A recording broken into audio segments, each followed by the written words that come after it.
On the 19th of January of this year, I was at home on my computer and I had a stroke.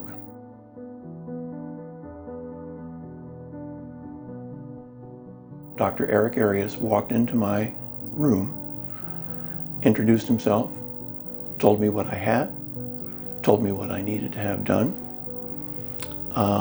Then he explained what an AVM was because I had no idea.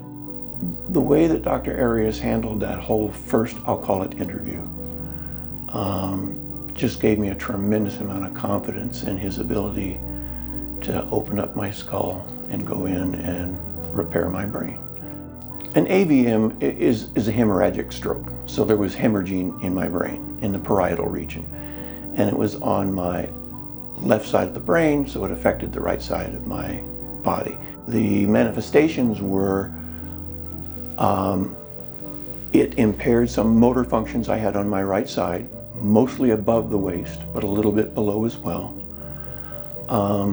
And I suffered also some cognitive issues. I had lots of testing done while I was in neuro ICU for those 4 days.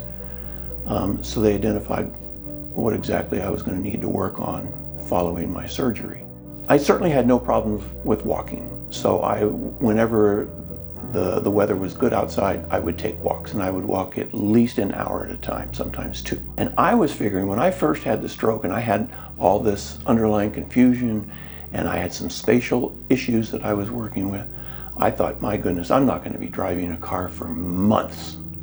And yet, here I was just 2 weeks after my surgery, and I felt totally competent to get behind the wheel and drive quite safely. So it was just an amazing recovery from that standpoint. I was so satisfied with Dr. Arias from the time that he first walked into my hospital room